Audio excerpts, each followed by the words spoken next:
Bismillahirrahmanirrahim. Subject chemistry. I am Fazil Wali Shah. Today the topic is the preparation of alkene.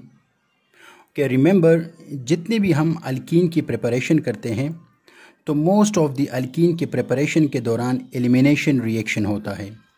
What is elimination reaction? Elimination reaction mean कि जब दो adjacent carbon होते हैं, let's suppose ये यहाँ पर मैंने एक molecule बनाया, यहाँ पर एक atom है, यहाँ पर दूसरा atom है. तो एलिमिनेशन रिएक्शन में क्या होता है, ये जो दो एटम्स होते हैं ये यहाँ से रिमूव हो जाते हैं. और याद रखें एलिमिनेशन रिएक्शंस में जो सिग्मा बॉन्ड होता है टू सिग्मा बॉन्ड्स ये कन्वर्ट हो जाता है इनटू 1 पाई बॉन्ड में. आगे मैं आप लोग को एक्सप्लेन कर रहा हूँ, उसमें आप लोग सीख जाएंगे. ठीक है, तो प्रिपरेशन जितनी भी हम मोस्टली अल्कीन की प्रिपरेशन करेंगे तो उस दौरान आप देखेंगे कि एलिमिनेशन रिएक्शन होगा, उसमें सिग्मा बॉन्ड्स कन्वर्ट होंगे पाई बॉन्ड में. अच्छा, तो डिफरेंट मेथड यूज़ होते हैं for the preparation of alkyne. First method जो मैं एक्सप्लेन कर रहा हूँ, this is the bye dehydration of alcohol. तो व्हाट इज़ डिहाइड्रेशन? डी जहाँ पर भी आ जाए ऑर्गेनिक केमिस्ट्री में DE, तो इसका मतलब होता है रिमूवल, और हाइड्रा मीन्स वाटर. सो अल्कोहल से, और अल्कोहल वो मालिक्यूल होते हैं जिसमें OH फंक्शनल ग्रुप होता है. तो जब भी आप लोग किसी भी कंपाउंड से वाटर को रिमूव करेंगे तो उसके लिए एक एजेंट यूज़ होता है, उसको हम कहते हैं डिहाइड्रेटिंग एजेंट, इसको हम कहते हैं. तो यहाँ पर हम जो यूज़ करेंगे वो है H2SO4. इसके अलावा हम एलुमिना भी यूज़ करते हैं, या फास्फोरिक पेंटॉक्साइड भी यूज़ कर सकते हैं, या फास्फोरिक एसिड भी यूज़ कर सकते हैं. कोई भी इसमें यूज़ कर सकते हैं, लेकिन फिर टेम्परेचर में थोड़ा सा डिफरेंट आ जाता है और उसके साथ साथ उसके स्टेट में भी थोड़ा सा डिफरेंट आ जाता है. प्रोसीजर क्या है?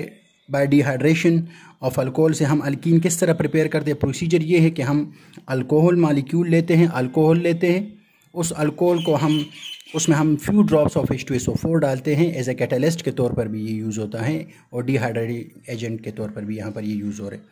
टेम्परेचर हम प्रोवाइड करते हैं 170 डिग्री सेंटीग्रेड. तो ये कन्वर्ट हो जाता है into alkyne plus water molecule produce हो जाता है. ठीक है, तो अगर हम सिंपल से मैं आप लोगों के सामने एक डायग्राम से बनाऊँ तो मैं इसी तरह कह सकता हूँ कि ये लेट सपोज हमारे साथ एक बीकर है, इस बीकर में मौजूद है अल्कोहल.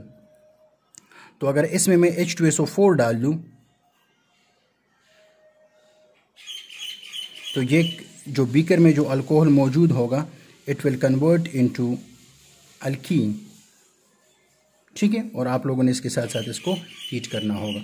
तो यहाँ पर ये अल्कोहल मालिक्यूल है क्योंकि इसमें फंक्शनल ग्रुप मौजूद है OH, और हम H2SO4 as a dehydrating agent के तौर पर यूज़ कर रहे हैं, इसको हम हीट कर रहे हैं. तो देखिए यहाँ पर एलिमिनेशन रिएक्शन हो रहा है. What is elimination reaction? आप लोगों को मैंने बता दिया कि जिसमें एडजेसेंट कार्बन से दो एटम रिमूव हो जाते हैं. तो ये एक सिग्मा बॉन्ड, ये दूसरा सिग्मा बॉन्ड, ये दोनों मालिक्यूल्स, दोनों एटम्स कंबाइन हो जाते हैं. As a result water molecule बन जाता है. तो यहाँ पर जो दो सिग्मा बॉन्ड्स थे, यहाँ पर भी एक इलेक्ट्रॉन फ्री हो जाएगा, यहाँ पर भी एक electron free. As a result वो कन्वर्ट हो जाएगा इनटू पाई बॉन्ड. ठीक है, तो आप लोगों को मैंने यहाँ पर बता दिया कि 2 सिग्मा बॉन्ड्स एलिमिनेशन रिएक्शन में कन्वर्ट हो जाते हैं इनटू 1 पाई बॉन्ड. ठीक है, अब यहाँ पर ये तो नॉर्मल जो अल्कोहल होते हैं जो कि अनसिमेट्रिक अल्कोहल होते हैं. लेकिन अगर हमारे पास कोई अनसिमेट्रिक अल्कोहल होगा, सेकेंडरी अल्कोहल होगा या टर्शियरी अल्कोहल होगा, तो याद रखिए जब भी आप लोग किसी अनसिमेट्रिक सेकेंडरी या अनसिमेट्रिक टर्शियरी अल्कोहल की डिहाइड्रेशन करेंगे तो as a result mixture of alkene बनेगा. आगे मैं एक्सप्लेन कर रहा हूँ किस तरह. देखिए यहाँ पर हमारे साथ ये एक मालिक्यूल है, 2-ब्यूटानॉल है ये. तो देखिए ये एक अनसिमेट्रिक मालिक्यूल है. तो यहाँ पर हमारे साथ दो पॉसिबिलिटी मौजूद है. एक पॉसिबिलिटी ये है कि हमारे साथ 2 ब्यूटीन बने, और दूसरी पॉसिबिलिटी क्या है कि हमारे साथ 2 ब्यूटानॉल से 1 ब्यूटीन बने. तो यहाँ पर अगर आप लोग इस मिक्सचर को स्टडी कर ले तो 80% आपके पास 2 ब्यूटीन होगा और 20% आपके साथ 1 ब्यूटीन होगा.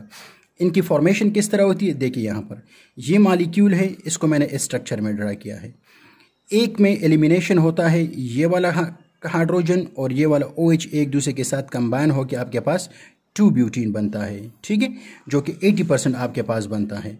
जबकि दूसरे क्या पॉसिबिलिटी क्या है कि ये वाला जो OH है ये इस हाइड्रोजन के साथ इन दोनों की एलिमिनेशन हो जाए और 1 ब्यूटीन आपके पास बन जाए. लेकिन यहाँ पर पॉसिबिलिटी क्या है कि यहाँ पर इसकी जो कंसंट्रेशन बनता है वो 20% बनता है. अब रीज़न क्या है कि एक में हमारे पास 80% बन रहा है और दूसरे में हमारे पास 20%, मीन मिक्सचर तो बनेगा। जब भी अनसिमेट्रिक सेकेंडरी या टर्शियरी अल्कोहल की जब भी आप लोग डिहाइड्रेशन करेंगे तो मिक्सचर ऑफ अल्कीन बनेगा, लेकिन एक का परसेंटेज कम बन रहा है, दूसरे का परसेंटेज ज़्यादा बन रहा है। इसकी रीज़न क्या है?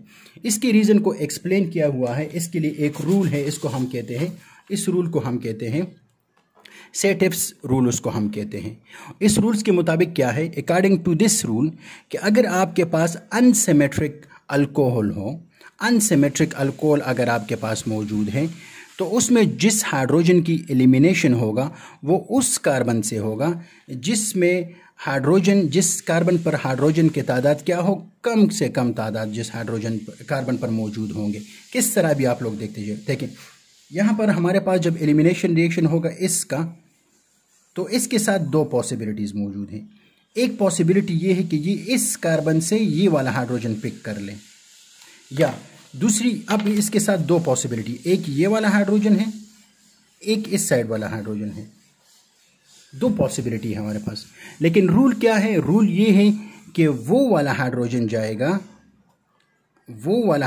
जाएगा, उस कार्बन से हाइड्रोजन जाएगा। देखिए यहाँ पर भी कार्बन, यहाँ पर भी कार्बन, कार्बन कार्बन। तो रूल क्या है? According to this rule, unsymmetric alcohol हो तो हाइड्रोजन की एलिमिनेशन उस कार्बन से होगा जिसके साथ कम हाइड्रोजन होंगे।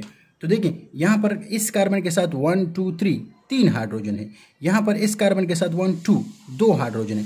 तो अकॉर्डिंग टू दिस रूल कौन से हाइड्रोजन की एलिमिनेशन होगी? तो आपके पास जो एलिमिनेशन होगा वो इन दोनों की एलिमिनेशन, ये दोनों एलिमिनेट करेंगे और एज ए रिजल्ट आपके पास क्या बनेगा? 2 ब्यूटीन बनेगा।